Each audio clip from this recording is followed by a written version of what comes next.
What's up, gang? Kawaii50 back with another Fake Grand Order video, and today we are going to be talking about the new Interlude Campaign 11, which will be arriving on the game very shortly after this video is published.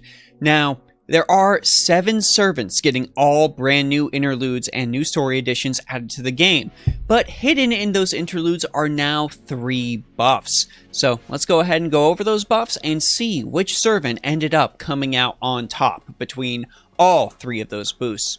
This video helps you out. Be sure to go ahead, like, and subscribe, because that helps me out. So our first buff servant to discuss is the big titty Bara Daddy himself, Napoleon Bonaparte. Napoleon is receiving an upgrade to his noble Phantasm. In fact, all these servants are receiving upgrades to their noble Phantasms. But let's talk about Napoleon first.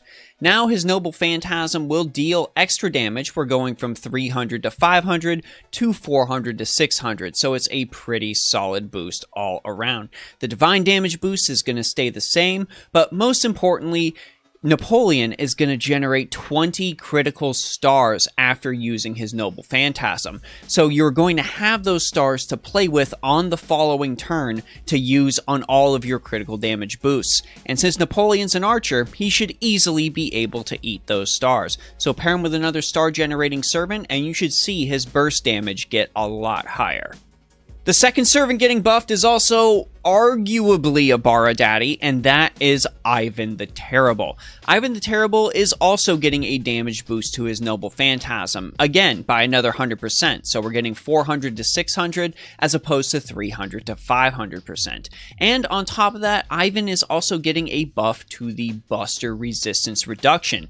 Ivan now reduces the enemy's Buster resistance by 30% for 3 turns as opposed to 20%.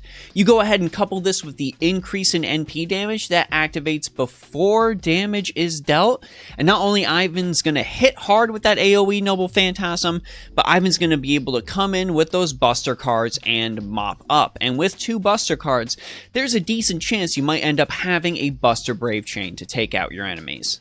And the final servant receiving a much-deserved buff is not a Bara Daddy, I'm sorry to say. But instead it is Tomoe Gozen, who I understand is fairly popular. I think she's pretty cool too, in honesty. Tomoe is getting a buff to her single target noble Phantasm damage. She's now dealing 800 to 1200% damage to one enemy. And she's also receiving some bonuses to the debuffs that she deals. Her critical attack chance reduction has now been extended to 5 turns. And her burn damage, while still also 5 turns, now is going to deal 2,000 damage instead of 1,000. That is a pretty mighty boost when it comes to some damage over time. I get that damage over time isn't necessarily the most prominent thing in Fake Grand Order, especially in the meta right now, but it's nice to see a little bonus that is lore friendly.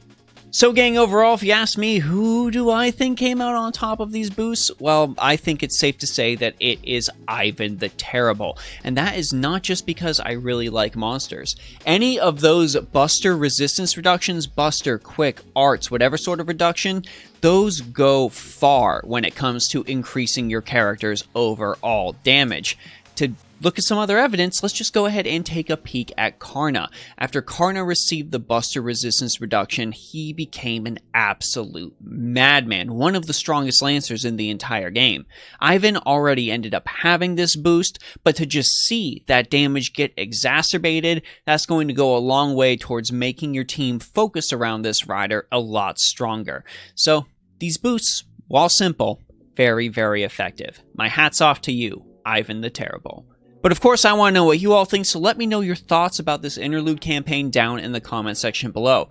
Let me know if there's a particular servant's interlude you're excited for, even if they're not receiving a buff, and also if you think there is a servant that still deserves a buff on Fake Grand Order but has not yet received one, go ahead and let me know about that down below as well. If you want to talk more FGO, my Discord is of course always open. I want to give a big thanks to the patrons on Patreon, the subscribers and followers on Twitch, and of course you subscribers on YouTube for giving me the motivation to continue making these videos all the time. I really appreciate all of your support. Anyways gang, this is Kawaii50. I hope you all have a phenomenal day, and I'll see you all in the next video.